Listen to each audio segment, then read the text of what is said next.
The city of Moscow gleams with modern skyscrapers and guarded apartments, while the rest of the country lives in apartment blocks from a few decades ago and in wooden cottages. In the capital, average earnings are several times higher than in the provinces, which translates into the ability to enjoy amenities available only to a small elite.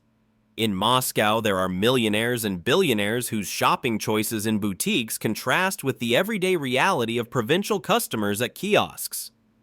Many people in the capital use credit cards and online banking services, whereas in the provinces, access to such conveniences remains rare. The capital's infrastructure includes a modern subway and rapid transit, while in the provinces, a bus sometimes runs only once a day on muddy roads.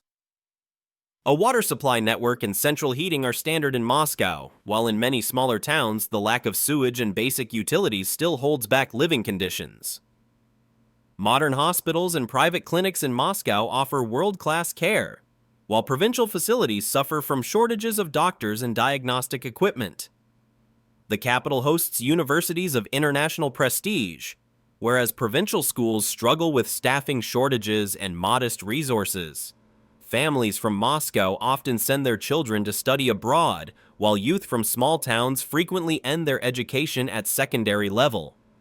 Shopping malls and luxury boutiques in Moscow create a landscape of consumption, while provincial shops mainly offer basic goods and cheap alcohol. Cafes, clubs, and restaurants that shape elite lifestyles are popular in the capital, while in the provinces, gatherings take place on benches by the bars under apartment blocks. Wealthy Muscovites spend weekends in exclusive venues and fitness centers, while the provinces look for entertainment in simple forms often tied to nature and work. A health culture is growing in Moscow, gyms, yoga, and wellness, whereas in smaller towns, physical activity is limited to fieldwork and gardening. The capital offers theaters, concert halls, and art galleries that create a cultural pulse, while provincial communities often rely on television and local radio.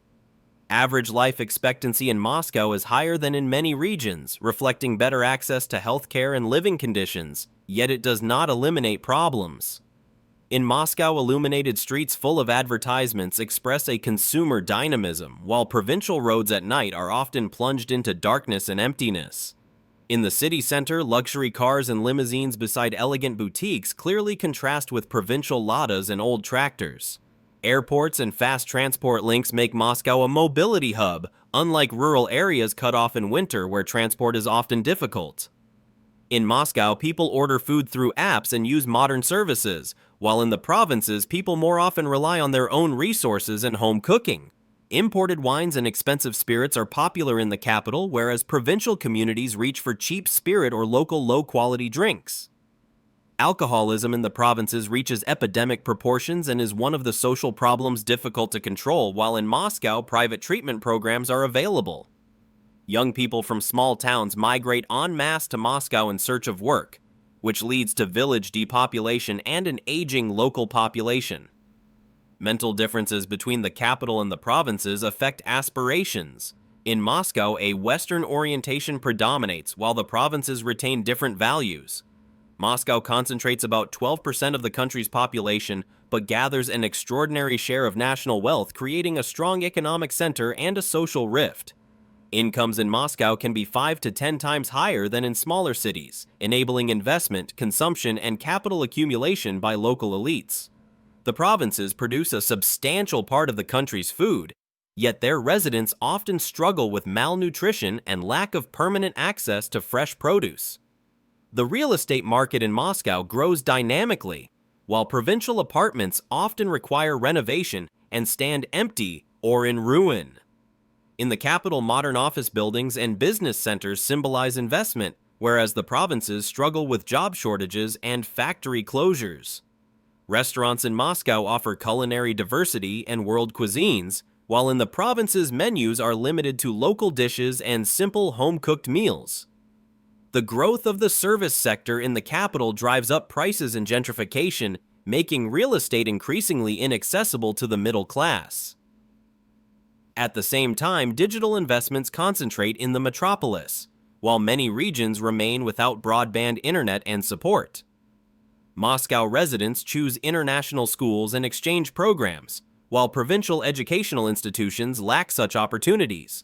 Cafes and nightlife in the capital offer alternatives to drinking, but in smaller towns, alcohol often remains the only available form of escape.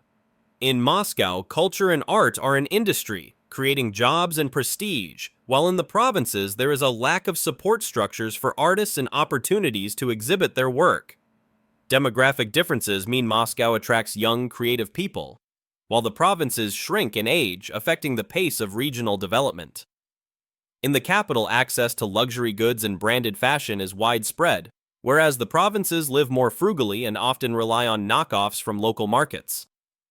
Muscovites have greater access to financial services and investment opportunities, while in the provinces, savings and loans are unavailable or costly.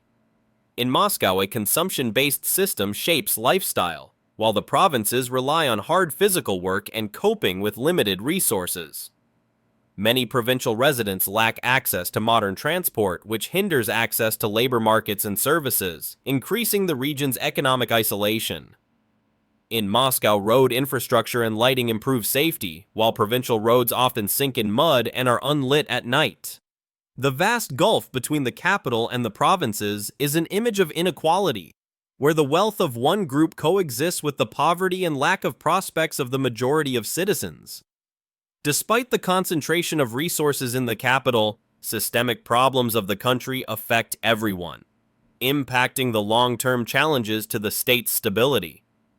Solving this gap requires redistributive policies, regional investments, and infrastructure modernization to reduce disparities and create opportunities for the provinces.